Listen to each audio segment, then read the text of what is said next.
They were suffering hard knocks. So they don't need this. Skip, Jerry Jones treat Hard Knocks like Thanksgiving Day game. It's another opportunity for people to see him and his team. So he's always going to sign up for it, Skip. If you gave the teams a choice, okay, do you want to be on Hard Knocks? Everybody with the exception of Jerry Jones. Jerry Jones would make Thanksgiving, like a Thanksgiving Day, like the Cowboys are on every Thanksgiving. They would do Hard Knocks every year.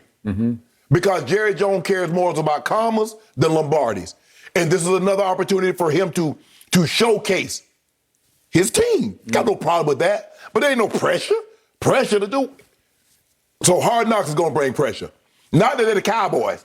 As you tell me all the time, the most valuable franchise, not just in North America, in all the world, more than these football teams. Yep. The Barcelonas, the Man U's. So the pressure is, it should be the Cowboys. We should have a certain level of expectation that come along with this. But that's not. So now we look for external forces. Well, that's the pressure. That's why they didn't make it. It was because of Hard Knocks. No, you're not going to make it because you're not going to make it because you're not that good. And that's why I got Dew riding on it before we even know what's going to happen. I put all the Dew to the middle of the table because I already know what y'all going to do. Nothing. Really? And so do you. I don't. You do. In fact, to your point, would the Cowboys do Hard Knocks every year if offered? Sure they would. Jerry would say, thank you very much. He'd do it for free. He doesn't want anything for it because the publicity would be invaluable to this team and to this owner. If you gave HBO the opportunity to say you can do Hard Knocks every year with the same team, do you think they would pick the Dallas Cowboys? You know who they probably would have picked this year? They probably would have picked Tom Brady this year. But more times, 9 times out of 10, they're taking the Cowboys. If you ask them going forward for the next 10 years, you can pick one team if you so choose. Probably take the Cowboys. They would take the Cowboys because they sell. They are still America's team. Now they've become the world's team. Yep. The most valuable franchise in all the world is Jerry Jones' franchise. Right. The franchise he paid virtual chicken feed for. He stole that franchise in 1989 just because the owner didn't like Tom Landry, and Jerry was the one bidder who said, I won't keep him. I'm going to bring my good friend Jimmy Johnson with me. They weren't actually that good of friends. They were. That was a whole nother issue. So here's the point about my Cowboys. I believe that not only will they not be crushed by the overinflated expectations, I believe this will help launch this team this year because it is made for this. It will be fueled by Hard Knocks in ways most teams aren't cut out to be able to accept, to be able to withstand the crushing expectations that do get created by Hard Knocks. I'm glad the Dallas Cowboy isn't NASA because we'd have never put man on the moon. We'd never get anything up in the damn air. Because you already know. You talk about, it's going to launch them. You've been talking about launching, and they haven't launched yet. They've been dud, Skip, and you know it. At some point in time, you're going to have to come to the realization of this. Which team annually is the epicenter of national media attention annually? It's just Dallas. Skip. It just is. Skip. So it's not like they're not used to this. It's not like they're going to say, we don't know how to cope with the new pressure this inflicts upon us. You do realize as a sports team, you're not trying to win Pulitzer Prizes. You're not trying to win Emmys. You're trying to win Lombardies. So you keep telling me they're the epicenter of the media attention. They are. When are they going to be the epicenter of media day? Okay. You know, they have that on the Tuesday night in prime time. When are you going to be the epicenter of that? Monday night, actually, now. I'll take that. Skip. Okay, yes, but you know good. You know what? You said that with a straight face, too. You think I didn't notice that you snuck that in there. It's Monday night now. But you won't be participating in it. Okay. Which team annually leads the world in words spoken and written about it in the media? It's not even close. It's Dallas times 10. It's you until the playoffs start. You notice that? Y'all get all the attention for the first 16, 17, 18 weeks. And then we start the playoffs, and then we talk about, okay, who has the best chance to win the Lombardi? We never talk about you in that sense. Okay. Which team leads the league annually in overinflated expectations already? It's Dallas. Thanks to you. Not thanks to me. No, It's just you the way it is. No. You come out here every year and you talk about they got CeeDee Lamb.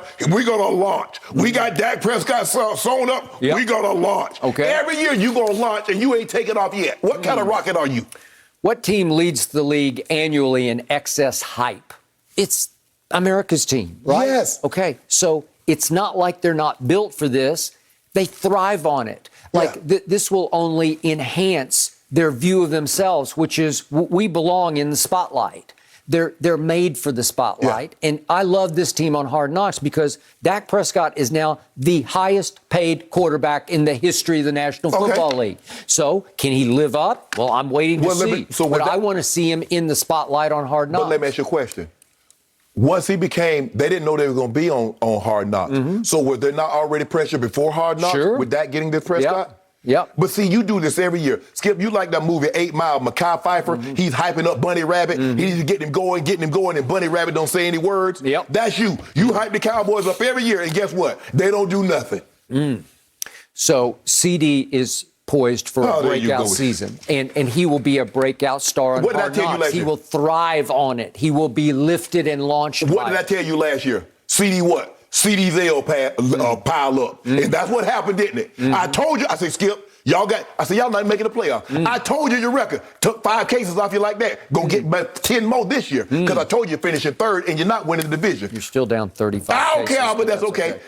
So all of a sudden, I have a rookie class that talks as well as they play. And the Hall of Famer across from me has already anointed Micah Parsons as the best player in the draft. That's what you told me. I said he was the best defensive player. Okay, well, best defensive player, but he talks like he's Lawrence Taylor, and I love it. I'm like, he might be able to back this up. Can we see him play? Okay. Now, all indications, Skip. Listen, he can talk.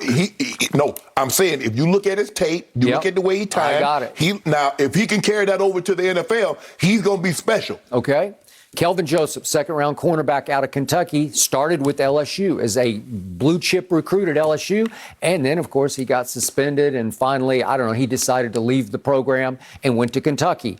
Well, he's already got a rap career going as Boss Man Fat. You don't think that's going to play on Hard Knocks? Oh, my goodness. Huh? You don't think that's going to launch? Skip, you remember the last rookie that did a lot of talking? I think it was Abrams from Oakland Raiders. Yeah, he did all that talking about what he going to do. They trying to get him up out of there already. Yep. He do all that talking. You can't talk. That's one thing about this game, this thing called football. You can't talk yourself into this one. You either can play or you can't. And you do all that talking, and guys going to find out what that talking is about. Then there's another cornerback they took a little later in the draft named Nashawn Wright.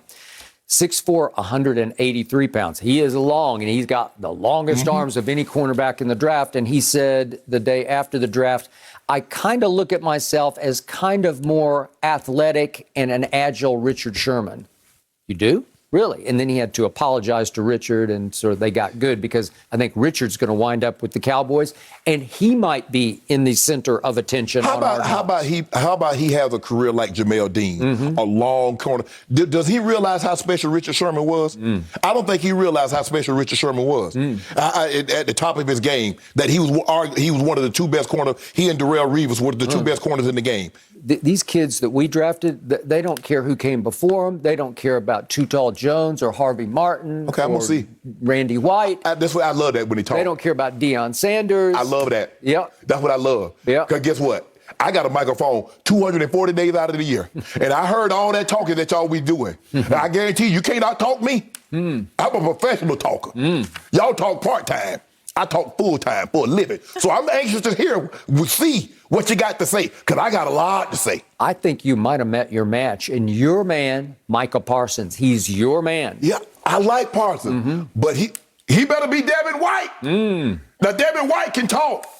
Yes, he can. We had him on the show. He lit it up. Got no problem with it. Yep. B. Wags can talk. Yep. Fred Warner. Yep. Darius Leonard. You doing all that talking, you better be one of them. You better be one of them. Well, you've already proclaimed him a potential one of them. Potential. Potential just means you ain't done jack yet. Potential. I know a lot of guys have potential. A lot of them. They were supposed to get my job. Potential, they're going to play Sharp. Old Sharp hung in there. 14 of them.